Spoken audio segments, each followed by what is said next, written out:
사회생활, 말을 참 잘해야 되는데요. 사회생활을 하면서 말하기에 대해서 고민이 있으신 한 분의 화술 상담이 왔습니다. 안녕하십니까. 생각하는 즐거움 G채널 LBC 소장 임철웅입니다. 오늘은 화술 상담을 간단하게 진행을 해볼게요. 저희 유튜브 콘텐츠 댓글로 달아주신 분의 사연입니다. 읽어볼게요. 현직 사회복지사입니다. 그저 성격이 맞고 하고 싶어서 사회복지학과 나와서 사회복지사가 되었지만 막상 부딪혀보니 말을 엄청나게 잘해야 한다는 것을 느꼈습니다. 전화 잘 못 받는다고 혼나고 말을 할 때 맞춤법 딱딱 맞지 않으면 뭔가 불안한 마음 때문에 걱정하면서 말하다 보니 어눌한 발음이 섞이는 경우가 있습니다. 거기다가 말끝이 흐려지기도 하더라고요. 여기까지가 이제 상담이에요. 이게 생각지도 못한 곳에서 굉장히 말하기 능력을 필요로 하는 경우가 많습니다. 제가 예전에, 아주 오래전이죠. 시간이 많이 흘렀지만 저는 예전에 영화 감독이 되고 싶었습니다. 제 이야기를 남들한테 들려주는 걸 굉장히 좋아했었거든요. 근데 제가 영화 감독 공부를 하면서 이제는 공학자가 돼서 공부를 했지만 굉장히 오래전에 고등학교 때 일인데 그때 이제 시나리오 공부도 같이 했었어요. 근데 그래서 시나리오 스쿨이나 이런 데 가서 막 그런 분들 찾아다니면서 시나리오 쓰는 법을 공부하고 했었는데 시나리오 작가한테 뭐가 제일 중요한가요? 라고 물어봤었거든요. 이제 선생님 같은 분한테. 근데 그분이 하시는 말씀이 말빨이라고 하시는 거예요. 그래서 저는 이제 글을 쓰는 것을 이게 말을 잘하는 것처럼 글을 쓰라 그 말인 줄 알았는데 그게 아니라 어차피 어마어마하게 많은 양의 시나리오가 나오니 그 시나리오를 설득해서 투자를 받으려면 말을 잘해야 된다라고 하더라고요. 근데 물론 이제 그게 정답은 아니었을 수도 있겠죠. 그런데 내가 예를 들어서 저는 이제 그렇게 생각했었거든요. 그냥 집에 틀어박혀서 예를 들어 통나무 오두막 같은 데 틀어박혀서 시나리오만 열심히 쓰면 내가 인정받는 시나리오 작가가 될 줄 알았는데 그건 내 시나리오가 누군가의 투자를 받아서 영화로 데뷔가 되고 그 다음의 일이라고 하더라고요. 그래서 내 시나리오를 빠른 시간 안에 다른 사람한테 어필할 수 있는 그런 능력도 필요하다라고 해서 저는 굉장히 놀랐어요. 물론 시나리오만으로 평가받는 경우도 많지만 그 시나리오를 설명할 때도 그런 평가를 많이 필요로 한다고 하더라고요.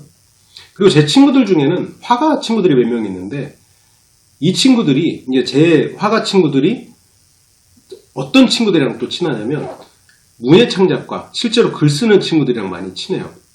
얘네들이 같이 사업을 시작하는 거예요. 그래서 야 너네는 왜 같이 이렇게 사업을 하냐 나중에 알게 됐죠. 화가들이 그림을 그리면 그 친구들이 글로 그 그림에 대해서 설명을 씁니다. 여러분들 이제 미술관 같은 데 가면 어떤 이제 도료 같은 거 보면 그림이 있고 거기에 대해서 그 작가에 대해서 혹은 그 그림에 대해서 뭔가 이렇게 굉장히 어려운 글이 써 있어요. 봐도 몰라요. 도대체 이 그림보다 더 어려운 거죠. 이제 그림을 보고는 뭔가 느낌이 올랑말랑 하는데 글을 보면 느낌이 안 와요.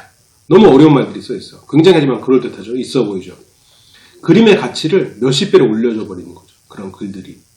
어쩌면 우리가 사회생활을 할 때 우리의 말하기 능력이 그런 거랑 비슷한 거일 수 있는 거죠. 그 단계, 그러니까 나를 빛나게 해주는 단계도 말로써 가능한 거고 나의 가치를 가려버리는 것도 실은 말로써 그렇게 될 수도 있는 겁니다. 예를 들어서 내가 전화를 받는 것에 어색하거나 그런 거에 있어서 예절이 좀 없는 편이다. 몰라서 그렇겠지만 그러면 우리 회사 입장에서는 혼낼 수밖에 없어요. 왜냐하면 그건 회사의 얼굴이니까 일종의. 회사에서 고객과 처음 만나는 그 접점이니까 우리가 고객을 대할 때 그 고객이 느끼는 모든 점이잖아요. 만약 내가 전화를 받는 순간이라면 고객이 회사와 만나는 모든 점.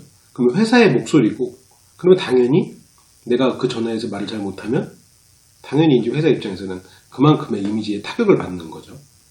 그러다 보니까 기본적으로 말하기 능력은 어느 회사나 필요로 해요.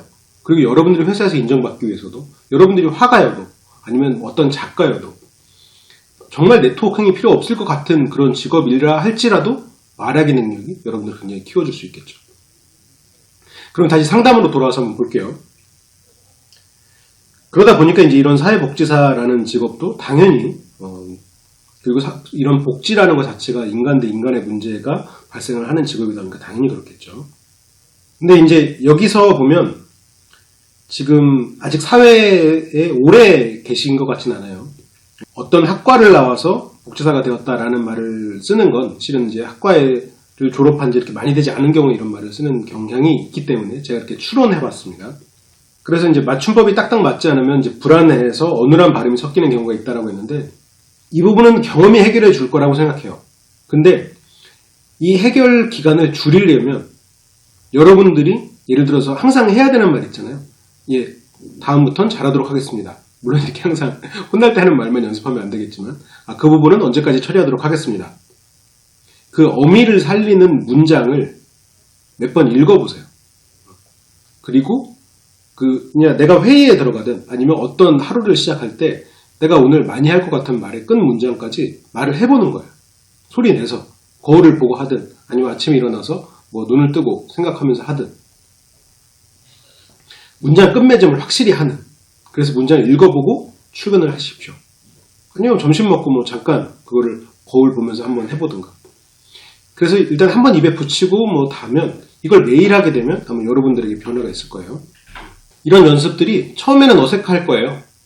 그래도 몇 번 해보시다 보면 입에 붙을 겁니다. 그렇게 해보시고, 그러니까 남들은 이렇게 하는데 잘했는데 저는 왜 하죠? 잘하려고 하는 거예요.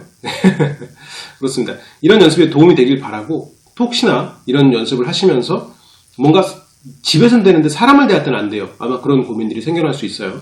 지금 화술 강좌가 지금 굉장히 자유스러운 실습 모임으로 일요일날 진행되고 있는데 평일에 이런 초급자분들을 위해서 좀 커리큘럼을 짜서 12주 과정 뭐 이런 식으로 해서 좀 강의를 만들어 보려고 해요. 만약 정말 이런 도움이 필요하시다면 그런 강좌에 참여해 보시는 것도 많이 도움이 되실 것 같습니다. 그러면 LBC 화술 강좌, 화술 상담 여기까지 진행하도록 하고 도움이 되셨길 바라면서 다음 시간에 더 좋은 강의로 돌아오도록 할게요. 지금까지 생각하는 즐거움 지시채널 LBC 소장 임철웅이었습니다. 감기에 걸려서 안 좋은 목소리 들려드린 점 굉장히 죄송하게 생각하고 다음 시간엔 쾌차해서 건강을 다시 잘 되찾아서 돌아오도록 하겠습니다. 시청해주셔서 감사합니다.